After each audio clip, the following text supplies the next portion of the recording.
Hello mga Marikoy, welcome sa aming mini vlog.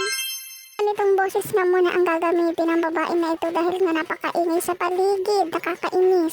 At dahil wala nga magawa ang nanay na buntis na ito nga't magmamaganda nga muna siya for today's video. Wala naman akong gala, pero wala lang, gusto ko lang talagang mag-ayos-ayos kahit nandito lang sa bahay. Bakit ba? Ang daming nagsasabi mga Marikoy na babae nga daw ulit itong baby number 2. Ito na ang kinalabasan ng ating pag-aayos. Simple lang naman, kilay, mascara, lip tint, konting blush on, yun lang. O diba? Parang wala namang nagbago, ganun pa rin. Ikaw pa rin. Huy, hindi.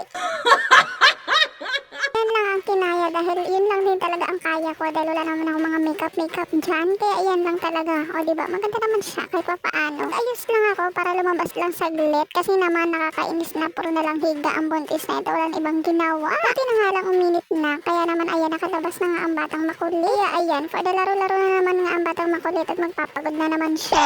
Siyempre, hindi magpapatalo itong batang makulit na rin na ito. Nasa labas din siya for today's video. Hindi pwedeng mga ate at kuya lang na ang nasa labas. Dapat siya rin. Pumasok na nga rin ako mga Marikoy dahil medyo sumasakit na naman ang aking balakang at puso. Kaya eto, higa na naman ang buntis. Ano pa bang bago? Siyempre wala. Pinidyohan ko dyan yung tiyan ko kasi nga malikot na naman siya. Pero nung nakaramdam siyang may video ay hindi na siya gumalaw-galaw. Nung tinigil ko yung pagbibideo mga Marikoy, ayun, galaw na naman siya ng galaw, napakalikot. Type yun. Ang bata nakaramdam ng gutom, syempre ako din, kaya eto at bibili kami ng tinapay naming dalawa. Punta nga pala kami nga ng bakery, alangan namang sa hardware kami pumunta, may tinapay ba doon? Hoy!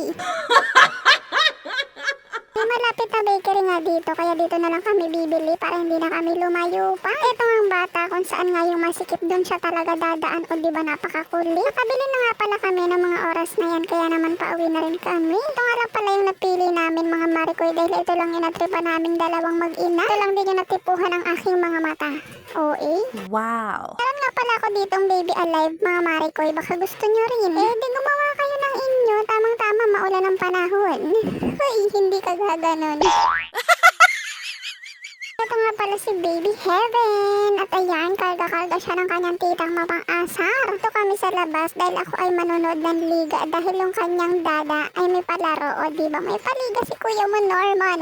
Ako, eto, tamang karga at mapang-asar na tita lang sa kanyang bunso. Napansin ko nga na wala na siya sa mood mga Marikoy kasi hindi na siya nakikipaglaro. Kasi naman, inaantok na pala siya. Kaya ayan, tamang hili-hili muna ang tita nyo. At maya-maya eto, tulog na nga ang batang makulit. O diba, nadaan siya sa hili-hili. Kaya pala wala na siya sa mood kanina kasi nga inaantok na. Kaya naman eto, pinatulog ko na nga. Pumasok na rin kami dahil nga wala akong maupuan sa labas. Sumasakit na yung balakang ni buntis. Kaya naman eto, nandito na kami sa loob. At ayan, napakasarap ng kanyang tulog. O diba, napakahimbing na ng kanyang tulog. Ikaw ba naman nakatutok sa kilikili, hindi ka makatulog ng mahimbing?